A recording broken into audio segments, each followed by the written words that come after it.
Vivez par la foi pour plaire à Dieu. Marc 11, versets 11 à 14. Jésus entra à Jérusalem dans le temple.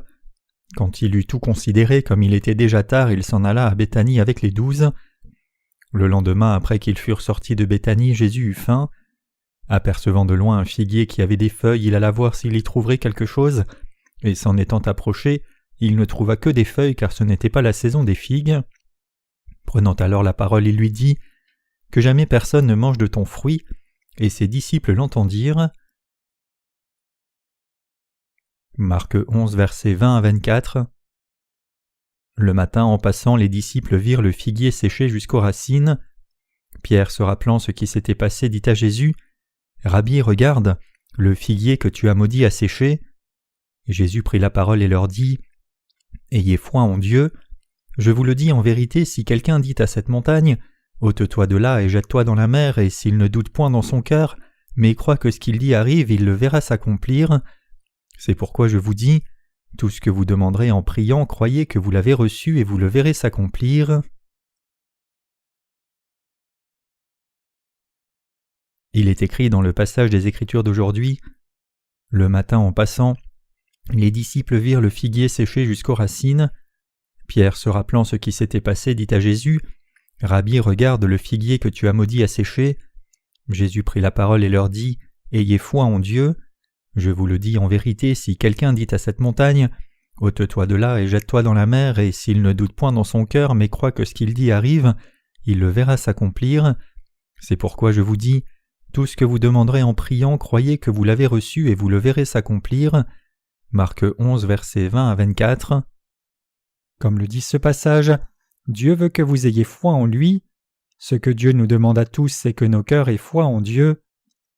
Selon que nos cœurs aient foi en Dieu ou non, nous pouvons soit être bénis par Dieu, soit être rejetés par lui. Si nos cœurs ont foi en Dieu, alors nous pouvons non seulement être sauvés de tous nos péchés par Dieu, mais aussi être libérés du diable, faire que les rêves de nos cœurs deviennent réalité, et recevoir toutes ces bénédictions aussi.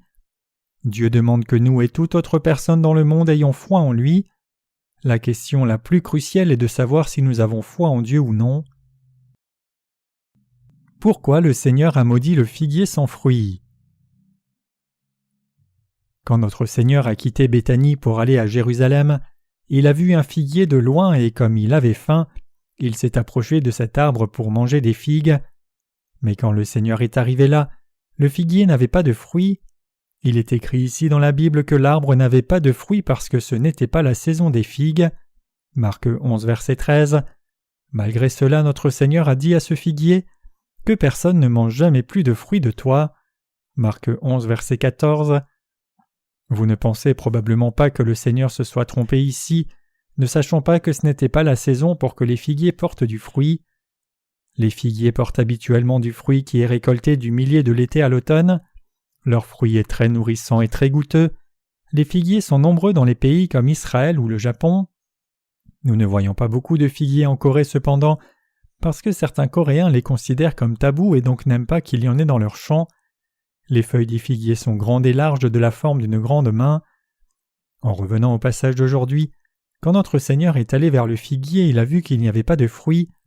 Le Seigneur a alors maudit le figuier en disant « Que personne ne mange jamais plus de fruits de toi. » Marc 11, verset 14.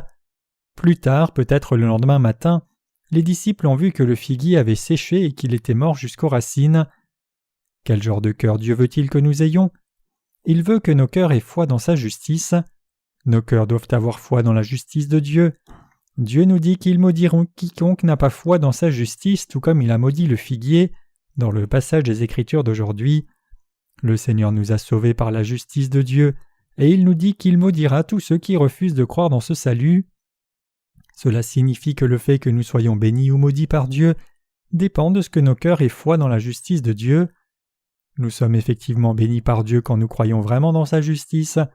Ce que nous devons tous réaliser ici, c'est qu'il nous est absolument indispensable d'avoir la foi qui croit que Jésus a sauvé tout le monde de tous ses péchés en venant sur la terre incarné dans la chair d'un homme, endossant les péchés du monde en étant baptisé par Jean-Baptiste et versant son sang à mort sur la croix. C'est seulement quand nous avons cette foi que nous sommes sauvés et pouvons recevoir la vie éternelle. C'est seulement en croyant dans cet évangile de l'eau et de l'esprit donné par Dieu que nous pouvons devenir ses propres enfants. Maintenant que nous avons été sauvés de tous les péchés de ce monde, nous devons vivre par la foi. Dieu veut sincèrement que nous croyions dans sa justice et la prêchions de tout notre cœur. Notre Seigneur dit en Marc 11, versets 22 à 24, « Ayez foi en Dieu. Je vous le dis en vérité, si quelqu'un dit à cette montagne, ôte-toi de là et jette-toi dans la mer, et s'il ne doute point dans son cœur, mais croit que ce qu'il dit arrive, il le verra s'accomplir. C'est pourquoi je vous dis, tout ce que vous demanderez en priant, croyez que vous l'avez reçu et vous le verrez s'accomplir. » Prier Dieu, c'est chercher son aide. Il s'agit de faire connaître nos souhaits les plus sincères à Dieu, et puisque les désirs de nos cœurs sont de vivre pour le Seigneur, nous devrions tous prier Dieu comme ceci. « Seigneur, je veux mener une vie juste, je veux mener ma vie en tant que ton témoin, je veux servir ta justice et recevoir tes bénédictions tout au long de ma vie. » Quand nous faisons ainsi connaître les désirs de nos cœurs à Dieu et lui demandons son aide, il nous écoutera et répondra à nos prières. Dieu prend plaisir à répondre à toutes nos requêtes quand nous croyons et prêchons sa justice. Maintenant que nous avons été sauvés de tous nos péchés par la foi, comment devrions-nous vivre le restant de nos vies? Comment devrions-nous vivre notre foi maintenant que nous avons été délivrés de tous les péchés du monde? La réponse est simple et évidente. Nous devrions tous vivre par la foi. Pour ce faire, nous devons écouter la parole de Dieu dans son Église, car la Bible dit « Ainsi la foi vient de ce qu'on entend, et ce qu'on entend vient de la parole de Christ. » Romains 10, verset 17. Il est donc très important pour nous de venir dans l'Église de Dieu et d'écouter sa parole. C'est alors seulement que la foi en Dieu grandit. Bien que nous ayons été sauvés de tous nos péchés, nous ne saurions pas quoi faire si nous n'entendions ni ne comprenions la juste parole de Dieu. Le Seigneur nous a dit « Cherchez premièrement le royaume et la justice de Dieu » Matthieu 6, verset 33. Donc nous devrions tous chercher d'abord le royaume de Dieu et sa justice, et une telle vie de foi est menée quand nous prions que l'évangile de l'eau et de l'esprit soit proclamé de par le monde entier. Voulez-vous vraiment vivre au cœur des bénédictions de Dieu, faisant l'œuvre de l'évangile qui plaît à Dieu? Alors priez d'abord pour le royaume de Dieu et sa justice. Le Seigneur nous dit clairement ici, « Je vous le dis, quoi que vous demandiez en priant, croyez que vous l'avez reçu et cela vous sera fait. » Marc 11, verset 24. Le Seigneur vous dit de croire que vous recevrez effectivement tout ce que vous demandez quand vous le priez. Qu'est-ce que Dieu veut de notre part? Dieu ne veut pas que nous polissions seulement notre apparence extérieure pour avoir l'air pieux et saint devant les autres. Il ne veut pas juste que vous alliez à l'église par formalité, ni ne s'occupe du poste que vous occupez dans l'église ou de quel séminaire vous êtes diplômé. Ce sont des choses superficielles qui n'ont pas de poids du tout pour lui. Qu'est-ce que Dieu cherche alors? Fondamentalement, Dieu regarde si nos cœurs ont foi ou non dans sa justice. Le Seigneur lui-même a accompli l'œuvre du salut par son eau et le sang pour nous délivrer de tous nos péchés. Donc la question clé à nous poser est de savoir si nous croyons réellement ou non que le Seigneur a effacé tous nos péchés une fois pour toutes. Autrement dit, le Seigneur nous demande si nous avons effectivement reçu la rémission de tous les péchés de nos cœurs et sommes devenus justes en croyant dans l'évangile de l'eau et de l'esprit. Le problème cependant, c'est que trop de chrétiens ont encore leurs péchés restés intacts même s'ils professent croire en Jésus. Leur cœur reste pécheur, et ces chrétiens de nom ne sont pas les saints du point de vue de Dieu, car ils ont du péché dans leur cœur en dépit de leur profession de foi en Jésus. Peu importe pour Dieu depuis quand vous êtes un chrétien, quelle grande église vous pouvez avoir fréquentée dans ce monde ou combien d'œuvres de Dieu vous pouvez penser avoir fait. Les seules questions qui intéressent Dieu, c'est si vous êtes né de nouveau ou non, en croyant dans l'évangile de l'eau et de l'esprit qui constitue la justice de Dieu, et si vous avez vécu ou non votre vie pour prêcher sa justice. C'est parce qu'à moins que vous ne croyiez dans l'évangile de l'eau et de l'esprit, il vous est non seulement impossible de recevoir la rémission des péchés, peu importe avec quelle piété vous avez mené votre vie, mais il vous est aussi impossible d'être libéré du règne de Satan. Ces gens resteront toujours pécheurs, peu importe depuis quand ils ont fréquenté l'Église et avec quelle ardeur ils ont professé croire en Jésus. Ces chrétiens de nom étaient des pécheurs avant de croire en Jésus comme leur sauveur, et ils restent toujours pécheurs après avoir cru en Jésus. Tout ce qui les attend dans le futur n'est autre que les malédictions éternelles de Dieu. Donc si vous êtes un tel chrétien, vous devez croire dans l'évangile de l'eau et de l'esprit, le vrai évangile par lequel le Seigneur vous a sauvé. Si vous croyez dans cette parole du salut que Dieu a donnée dans votre cœur, vous deviendrez son propre enfant. Si par contre vous croyez déjà dans l'évangile de l'eau et de l'esprit avec votre cœur, alors vous êtes vraiment devenu une personne juste. Tous ceux qui croient dans l'évangile de l'eau et de l'esprit sont complètement sans péché dans leur cœur. Peu importe qu'ils aient de la connaissance de la Bible ou non, puisque leurs cœurs ont foi dans l'évangile de l'eau et de l'esprit, ils sont sans péché. Nous sommes de vrais chrétiens qui croient que Jésus est venu par l'évangile de l'eau et de l'esprit pour sauver les pécheurs, comme nous de tous leurs péchés. Le Seigneur n'est pas venu sauver ceux qui ont leur propre justice, mais les pécheurs, et nous croyons dans ce salut qui constitue la justice de notre Seigneur. La justice du Seigneur, c'est le fait même qu'il a porté tous nos péchés en étant baptisé par Jean-Baptiste et a été condamné à la croix à notre place. De cette façon, par ce moyen le plus approprié, le Seigneur nous a sauvés de tous nos péchés. Il a pris tous les péchés de la race humaine en étant baptisé par Jean-Baptiste, représentant de toute l'humanité, et il a versé son sang à la croix à notre place, et il est ressuscité des morts. Le Seigneur est maintenant assis à la droite du trône de Dieu le Père.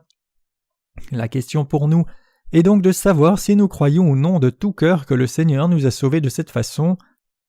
Si vous croyez dans l'évangile de l'eau et de l'esprit avec votre cœur, alors vous serez sauvés, mais si vous ne croyez pas dans ce vrai évangile avec votre cœur, alors vous resterez pour toujours pécheurs. Peu importe combien de connaissances vous avez de la Bible ou combien vous prétendez avoir une vie sainte, aussi longtemps que vous ne croyez pas en Jésus-Christ qui est venu par l'eau et le sang, vous êtes juste comme le figuier sans fruits mentionné ici dans le passage des Écritures d'aujourd'hui, qui n'avait rien que des feuilles abondantes.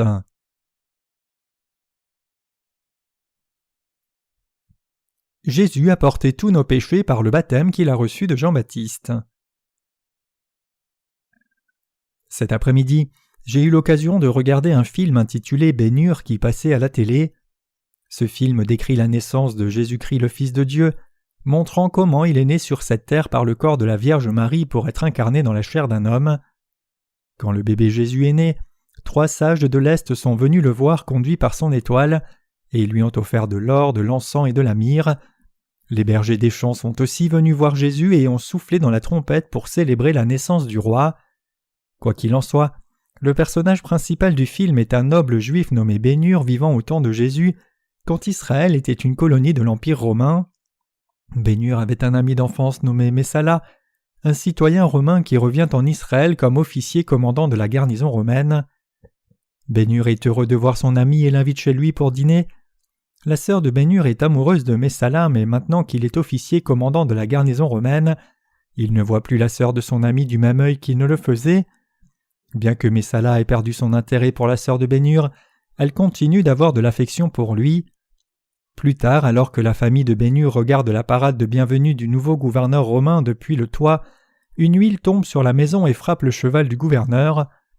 Tenu pour responsable de cet accident, Ben-Hur est envoyé sur une galère comme esclave, alors que sa famille est jetée en prison. C'est son propre ami Messala qui envoie Ben-Hur à l'esclavage. Ben-Hur croit en Dieu alors que son ami croit au Dieu romain, et cela fait toute la différence dans le film. Alors que Ben-Hur meurt de soif en route vers les galères, un jeune homme s'approche de lui et lui donne de l'eau. Ce jeune homme n'était autre que Jésus-Christ. À ce moment-là, Jésus marchait déjà sur la terre, en d'autres termes, l'auteur de Ben-Hur a fixé son histoire au temps de Jésus.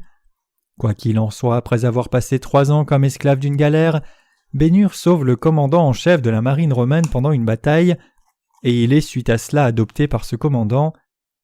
Par conséquent, Ben-Hur est libéré de son esclavage et finit par retourner en Judée, et vers la fin du film, il prend sa revanche en battant Messala dans une course de chars, alors que Messala est écrasé et meurt dans la course. Entre-temps, la mère et les sœurs de Ben-Hur avaient contracté la lèpre en étant emprisonnées trop longtemps dans une cave humide et sale, mais elles ont été guéries de la lèpre quand elles ont vu Jésus crucifié. Cela nous montre comment Jésus a expié tous les péchés de la race humaine en venant sur cette terre, étant baptisé par Jean-Baptiste à l'âge de 30 ans et mourant à la croix à l'âge de 33 ans. Dans la Bible, la lèpre désigne souvent le péché. Le fait que la mère et les sœurs de Ben-Hur aient été guéries de la lèpre au moment où Jésus est mort implique que Jésus avait remis tous leurs péchés par son baptême et son sang à la croix. Ce film a été fait à partir d'une nouvelle du même titre écrite par Lévi Wallace, et l'auteur a ajouté un sous-titre à la nouvelle qui est « Un conte sur Christ ». Il y a un arrière-plan intéressant à la raison pour laquelle l'auteur de Ben-Hur a écrit le livre. Wallace a d'abord essayé dur de montrer que Jésus était un simple produit de l'imagination humaine, s'avançant pour démontrer que Jésus n'était pas une personne réelle et que ceux qui croyaient en lui faisaient erreur. Pour prouver ce point, Wallace a fait des recherches intensives, mais après avoir trouvé toutes les preuves historiques et archéologiques, il a été forcé de tomber à genoux et de confesser « Jésus, tu es vraiment mon sauveur et mon maître ». Donc loin de prouver que Jésus-Christ était un personnage fictif, Wallace a écrit sa nouvelle Bénure, qui se déroule au temps de Jésus pour transmettre que Jésus-Christ avait expié tous les péchés de l'humanité et que Jésus-Christ était le vrai sauveur de l'humanité. Autrement dit, par cette histoire d'un noble en Israël opposé à la loi coloniale de l'Empire romain, Wallace a cherché à raconter l'histoire de Jésus-Christ et le proclamer sauveur de tous les pécheurs. Mes chers croyants, Jésus-Christ est effectivement votre sauveur et le mien. Dieu lui-même a dû venir sur cette terre comme notre sauveur. Jésus-Christ est fondamentalement Dieu. Le nom Jésus signifie le Sauveur et le nom Christ signifie Roi des rois. Cela signifie que Dieu lui-même, le Roi des rois et le Créateur de tout l'univers, est venu sur la terre incarné dans la chair d'un homme. Le Roi des rois et Dieu lui-même est venu personnellement sur la terre comme notre propre Sauveur, et il nous a sauvés par son eau et le sang. Comment le Seigneur a-t-il accompli cela ? Il a accompli cela en étant baptisé à l'âge de 30 ans, versant son sang à la croix, abandonnant sa vie et nous rachetant au prix de son propre sang. Jésus a effacé tous nos péchés en étant baptisé par Jean-Baptiste. Il a porté tous nos péchés une fois pour toutes par son baptême et il les a parfaitement tous effacés. C'est pour cela que Jésus a été crucifié à mort. À ce moment de sa crucifixion, un soldat romain a percé le côté de Jésus avec une longue lance pour vérifier sa mort. De l'eau et du sang se sont alors écoulés du côté de Jésus. Jean 19, verset 34. Ainsi la Bible nous enseigne en détail concret que le Seigneur nous a sauvés par son eau et le sang. Jésus le Fils de Dieu est effectivement venu sur cette terre et il nous a sauvés non seulement en parole mais en réalité, portant réellement tous nos péchés par son baptême. Le Seigneur nous a sauvés non seulement en parole, mais il nous a vraiment rendus sans péché en portant tous nos péchés par son baptême. Et ayant porté tous les péchés de la race humaine, il a été condamné à notre place pour payer le salaire de tous nos péchés par sa propre vie. La Bible dit que puisque Jésus-Christ a été baptisé par Jean-Baptiste et a été crucifié à mort, nous avons pu être libérés de tous nos péchés. Ceux qui croient dans cette vérité sont ceux qui croient dans la parole d'évangile de l'eau et de l'esprit en entier. Seuls ces gens qui croient dans la parole de Dieu exactement telle qu'elle est peuvent être libérés des péchés du monde. Votre cœur a-t-il réellement foi dans l'évangile de l'eau et de l'esprit ? Croyez-vous réellement dans cet évangile de vérité de tout votre cœur ? Dieu veut invariablement du fruit de chaque figuier. Différemment, Dieu veut que votre cœur ait foi dans l'évangile de l'eau et l'esprit qui est sa parole. Le Seigneur nous demande si vous avez ou non du péché. Avons-nous, vrais croyants dans sa parole, le moindre péché en nous ? Non, nous n'avons pas de péché. Comment le Seigneur nous a-t-il alors sauvés de tous nos péchés ? Il nous a sauvés en venant sur cette terre, portant tous les péchés du monde une fois pour toutes en étant baptisé par Jean-Baptiste, sous la forme de l'imposition des mains de l'Ancien Testament, et étant condamné à la croix pour nous. C'est seulement en croyant dans cette vérité que notre cœur peut devenir complètement sans péché. L'absence de péché est le résultat et le fruit de notre foi authentique, et c'est précisément la foi que le Seigneur désire que vous ayez. Le prophète Ésaïe a dit « Il était blessé pour nos péchés, brisé pour nos iniquités » Ésaïe 53, verset 5. Même si Jésus-Christ n'avait jamais commis de péché du tout, puisqu'il a porté tous nos péchés au Jourdain à travers son baptême, il devait subir la mort de la croix. Quelle est alors la vérité réelle du salut ? L'Évangile qui proclame que le Seigneur nous a sauvés par son eau, son sang et l'Esprit est la vérité. C'est en croyant dans cette vérité de l'Évangile que nous pouvons atteindre le salut. Croyez-vous dans cette vérité de tout votre cœur ? La Bible dit clairement que c'est en croyant du cœur qu'on parvient à la justice, et c'est en confessant de la bouche qu'on parvient au salut. Romains 10, verset 10. Que vous ayez cette foi réelle ou pas dépend du fait que vous croyez de tout cœur en l'Évangile de l'eau et de l'Esprit, et cette foi est ce qui détermine si vous obtenez le salut ou faites face à la destruction éternelle. Votre foi ne devrait pas être comme le figuier qui ne porte rien que de grosses feuilles, mais elle doit être sincère et venir du cœur. La question en d'autres termes, c'est de savoir si vous croyez réellement ou non dans l'évangile de l'eau et l'esprit de tout votre cœur. et vous pouvez être sauvés seulement si vous croyez dans cet évangile de l'eau et de l'esprit avec votre cœur, autrement vous ne pouvez pas atteindre le salut. Lorsque mon cœur luttait avec des difficultés, je cherchais la volonté de Dieu. J'ai alors réalisé que le Seigneur me disait de prêcher l'évangile de l'eau et l'esprit, même au milieu des difficultés. Cependant, ce n'est pas par mon propre effort que je prêche l'évangile de l'eau et l'esprit, ni à cause de mon propre travail dur que les gens reçoivent la rémission des péchés. Vous ne devriez pas non plus penser que je fais l'œuvre de Dieu grâce à l'aide de quelqu'un d'autre. Bien sûr, il y a beaucoup de collègues qui travaillent dur avec moi pour prêcher l'évangile, mais c'est l'œuvre de salut attentivement planifiée par Dieu que toute personne dans le monde entier croit dans l'évangile de l'eau et de l'esprit et soit sauvée. Nous avons donc prêché l'évangile partout où nous avons pu, à la maison et à l'étranger, et nous croyons que c'est grâce au plan et à l'œuvre de Dieu que nous avons été capables de prêcher son évangile jusqu'à ce jour même. Maintenant que vous avez été sauvés de tous vos péchés en croyant dans l'évangile de l'eau et de l'esprit, la première chose que vous devez faire devant Dieu, c'est vous unir à son Église par la foi. Vous devriez tous être prêts à suivre la direction de l'Église de Dieu, même si certains enseignements de l'Église sont différents de votre connaissance précédente ou de vos attentes. Cela requiert que vous unissiez votre cœur à l'Église de Dieu, et vous devez tous soupirer à devenir ouvriers de la justice devant Dieu. Étant donné le fait que vous avez reçu la rémission de vos péchés en entendant l'évangile de l'eau et de l'esprit, vous devriez tous chercher à devenir de tels ouvriers qui prêchent ce vrai évangile aux autres.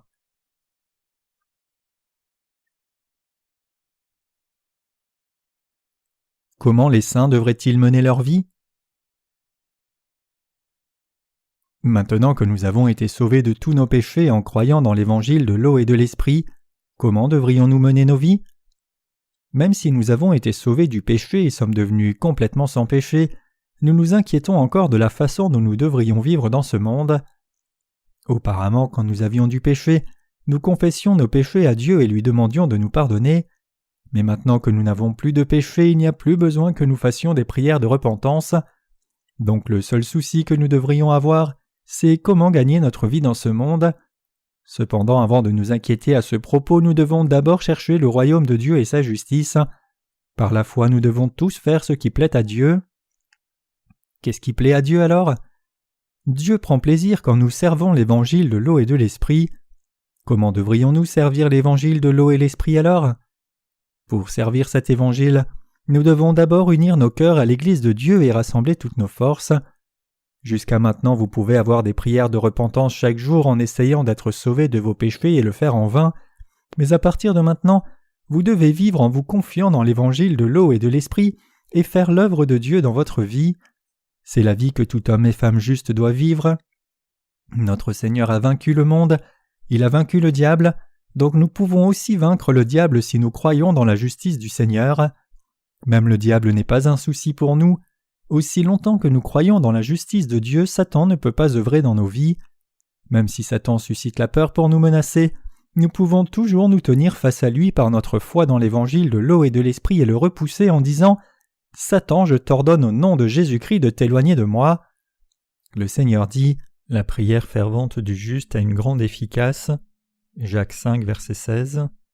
Quand nous les croyants dans la justice de Dieu le prions honnêtement, nous pouvons tous voir l'œuvre de Dieu se dérouler juste sous nos propres yeux à cause de notre foi. Comment voulez-vous vivre votre vie? Je suis certain que vous voulez tous vivre selon le plaisir de Dieu. Voulez-vous vivre votre vie pour la prédication de l'évangile de l'eau et l'esprit? Voulez-vous dévouer toute votre vie à diffuser cet évangile? Si oui, alors vous devez garder votre foi à tout prix. Nous devons tous défendre notre foi qui plaît au Seigneur, et nous devons prier par la foi demandant au Seigneur de nous permettre de mener une vie digne, même si nous ne le méritons pas. Quoi que nous demandions à Dieu, il répondra certainement à toutes nos prières aussi longtemps que nos demandes sont correctes à ses yeux. Dieu répondra à toutes nos prières si nous croyons que sa volonté est juste.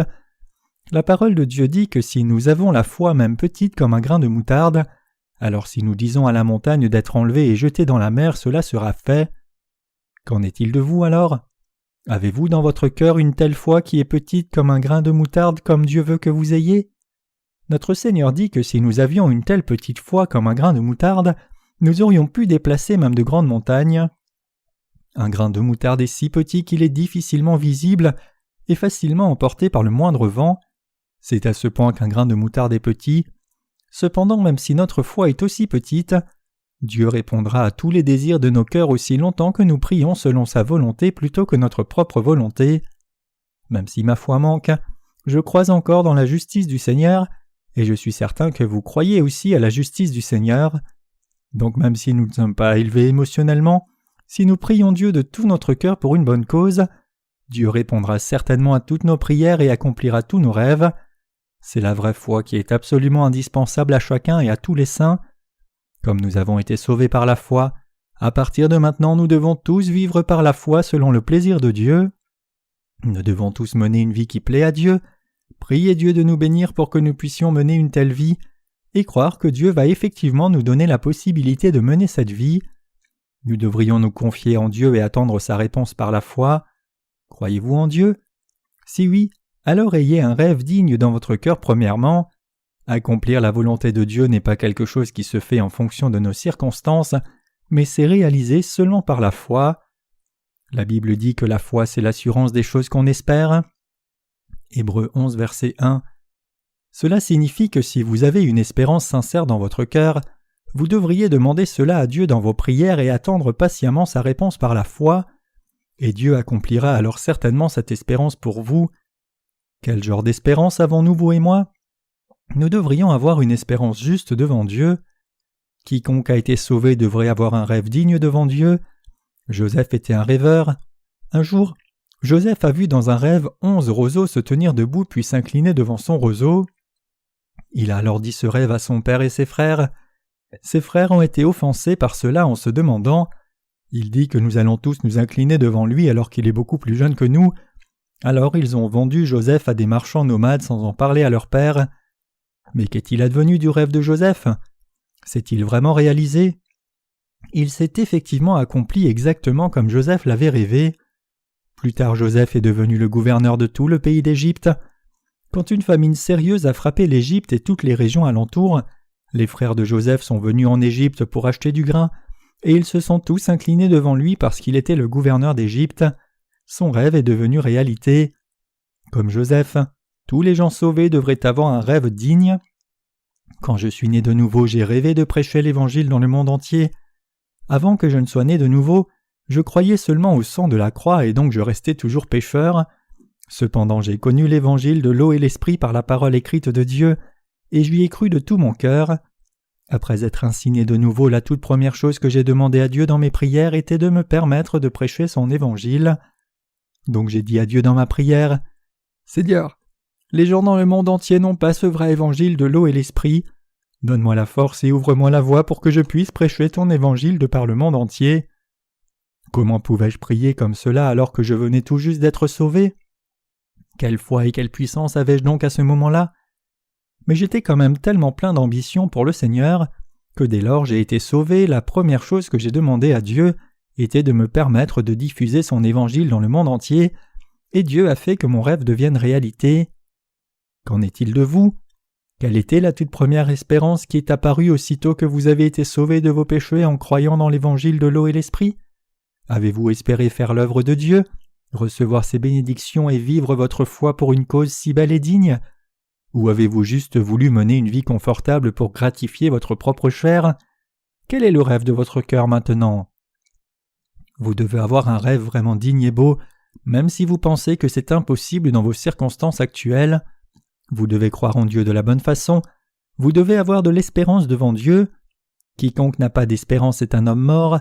Tous les gens sauvés devraient se confier en Dieu et regarder à lui pour son aide, plutôt que de regarder à leurs propres circonstances. Ils devraient demander à Dieu de rendre tous leurs rêves réels le priant. « Seigneur, certainement que je suis un homme juste puisque je crois en toi. Bénis-moi, Seigneur, pour que je puisse servir l'évangile de l'eau et de l'esprit jusqu'à ce que mon cœur soit comblé. » Vous serez alors bénis corps et esprit. Quel genre d'œuvre voulez-vous faire pour le restant de votre vie? Voulez-vous vivre pour la diffusion de l'évangile de l'eau et de l'esprit?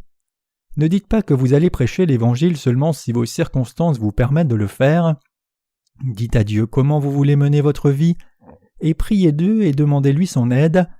Demandez à Dieu de vous aider à vivre une sorte de vie que vous voulez vivre, et croyez que Dieu vous répondra sans faute. C'est en quoi consiste la foi. La foi dont notre Seigneur a parlé dans le passage des Écritures d'aujourd'hui n'est autre que cette foi. Notre Seigneur veut que nous ayons tous ce genre de foi dans nos cœurs. Si nous nous mettons en mouvement pour aller à l'église comme une tradition et prions Dieu seulement pour notre prospérité matérielle, alors nous serions comme ce figuier sans fruits qui n'avait que des feuilles abondantes, et notre foi serait une foi morte. Les gens qui vont à l'église et qui ont du péché dans leur cœur périront. En effet, si vous allez à l'église sans recevoir la rémission des péchés, vous serez ruinés. Vous pouvez même finir par être possédé par un démon si vous fréquentez l'église sans croire dans l'évangile de l'eau et de l'esprit.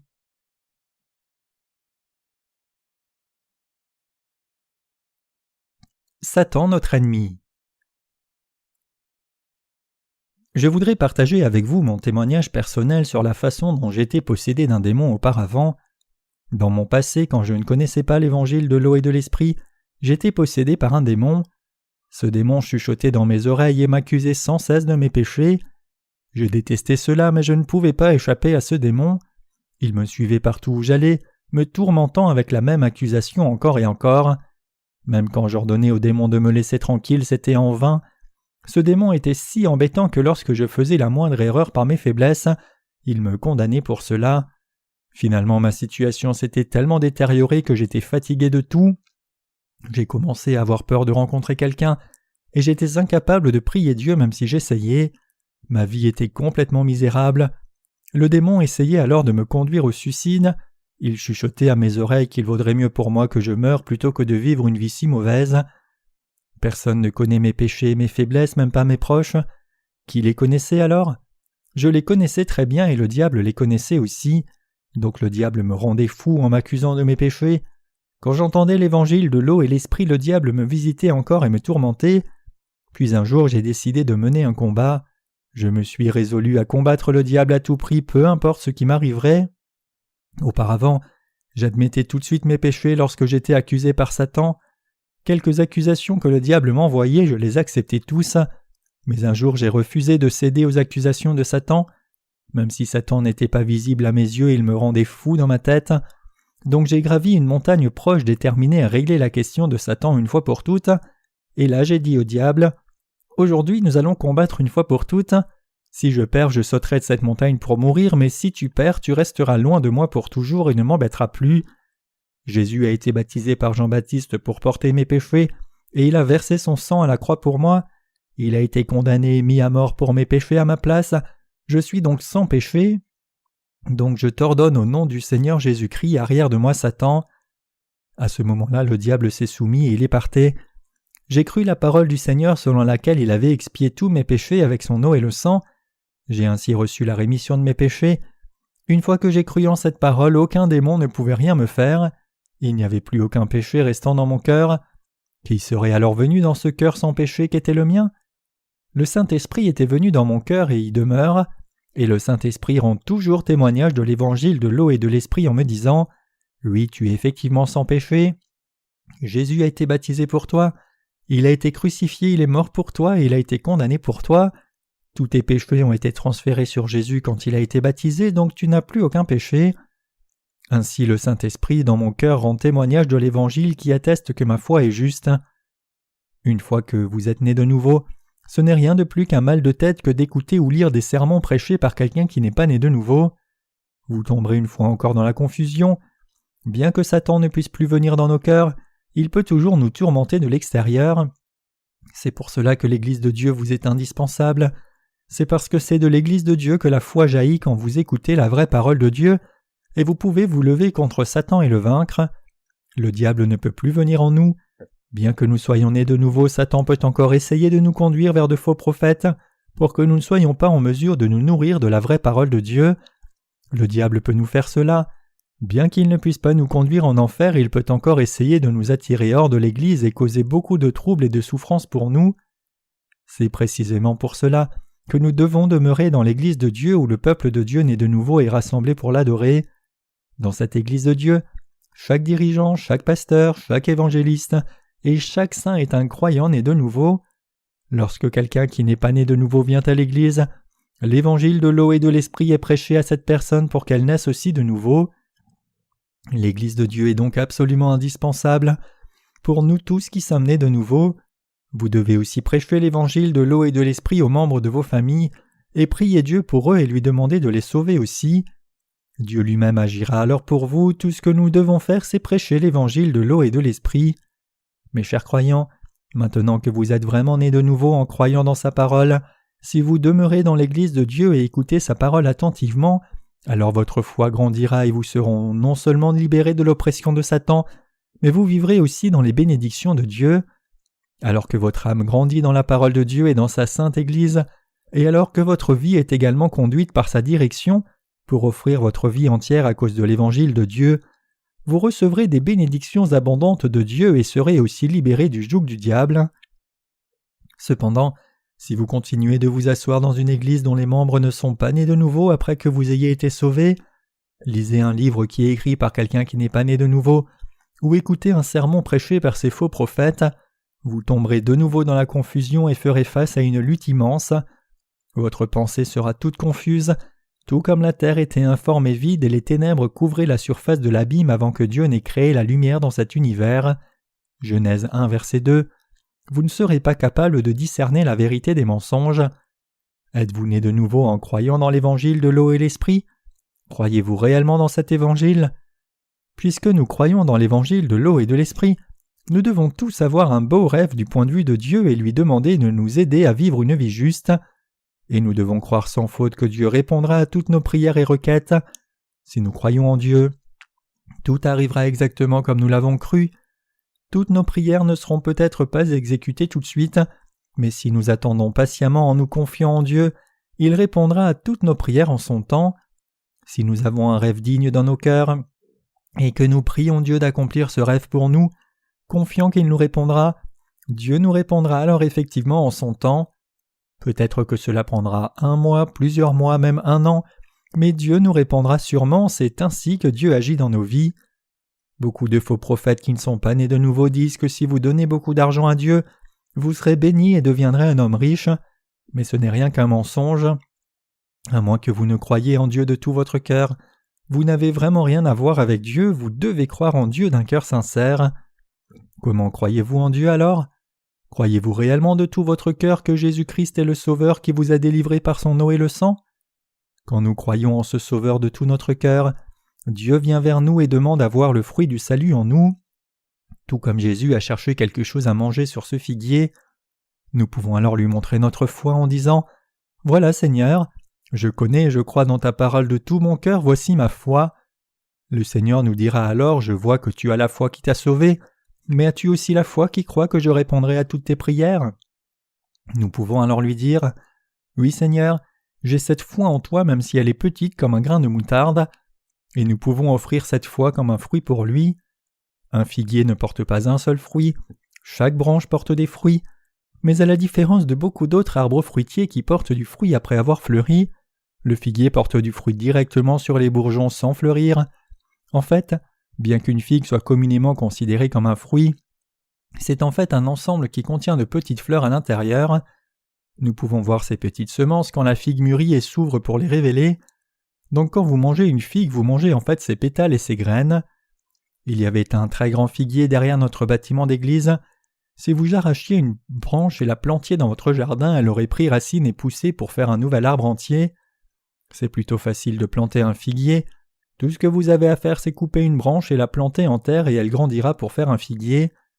Les figues ne sont pas seulement sucrées et goûteuses, mais de nouveaux fruits continuent de pousser tard à l'automne. Donc vous pouvez revenir vers le même arbre et profiter de ces figues encore et encore. Il y a une leçon que j'essaye de souligner ici, et c'est que vous devez renouveler votre foi continuellement.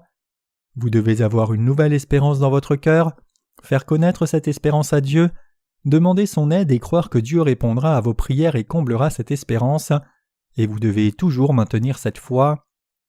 Nous verrons tous nos rêves accomplis par Dieu, nous serons tous bénis par lui.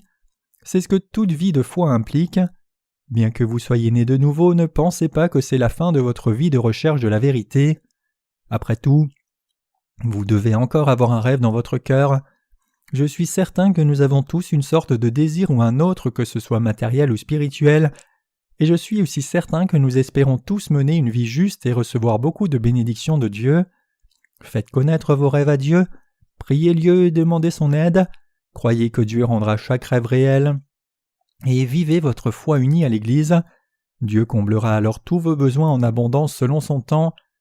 Il y a beaucoup de chemins de vie assemblés ici en ce moment de culte, et je vous demande à tous d'avoir un rêve. Dieu prend plaisir quand nos cœurs ont foi en lui.